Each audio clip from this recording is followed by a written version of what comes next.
If you want to change the world, start off by making your bed. If you make your bed every morning, you will have accomplished the first task of the day. It will give you a small sense of pride, and it will encourage you to do another task, and another, and another.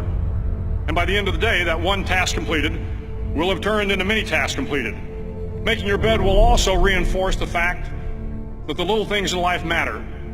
If you can't do the little things right, you'll never be able to do the big things right. And if by chance you have a miserable day, you will come home to a bed that is made, that you made. And a made bed gives you encouragement that tomorrow will be better. To pass SEAL training, there are a series of long swims that must be completed. One is the night swim.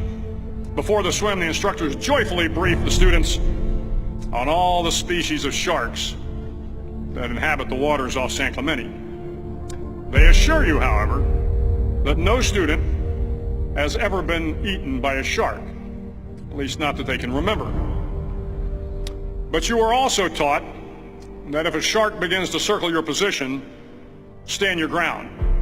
Do not swim away. Do not act afraid. And if the shark, hungry for a midnight snack, darts towards you, then summons up all your strength and punch him in the snout, and he will turn and swim away. There are a lot of sharks in the world. If you hope to complete the swim, you will have to deal with them. So if you want to change the world, don't back down from the sharks. Over a few weeks of difficult training, my SEAL class, which started with 150 men, was down to just 42. There were now 6 boat crews of 7 men each. I was in the boat with the tall guys, but the best boat crew we had was made up of the little guys, the Munchkin crew, we called them. No one was over 5'5". The Munchkin boat crew had 1 American Indian, 1 African American, 1 Polish American, 1 Greek American, 1 Italian American, and 2 tough kids from the Midwest. They out-paddled, outran, and outswam all the other boat crews. The big men in the other boat crews would always make good-natured fun of the tiny little flippers the Munchkins put on their tiny little feet prior to every swim. But somehow these little guys from every corner of the nation and the world always had the last laugh, swimming faster than everyone and reaching the shore long before the rest of us. SEAL training was a great equalizer. Nothing mattered but your will to succeed, not your color, not your ethnic background, not your education, not your social status. If you want to change the world, measure a person by the size of their heart, not by the size of their flippers. The 9th week of training is referred to as Hell Week. It is 6 days of no sleep, constant physical and mental harassment, and 1 special day at the Mud Flats.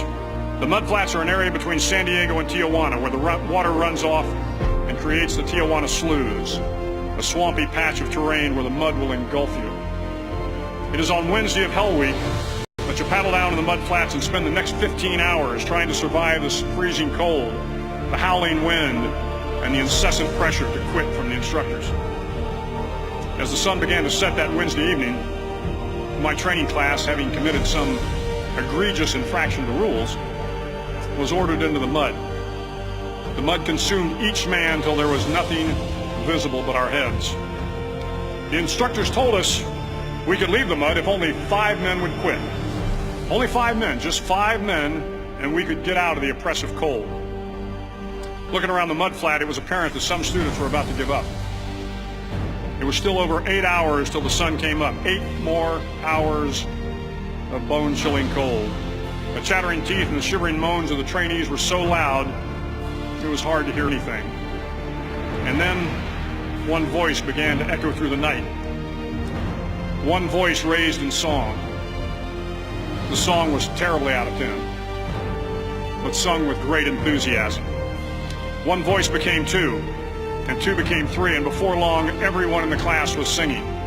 The instructors threatened us with more time in the mud if we kept up the singing, but the singing persisted, and somehow the mud seemed a little warmer, and the wind a little tamer, and the dawn not so far away. If I have learned anything in my time traveling the world, it is the power of hope, the power of one person, a Washington, a Lincoln, King, Mandela, and even a young girl from Pakistan, Malala. One person can change the world by giving people hope.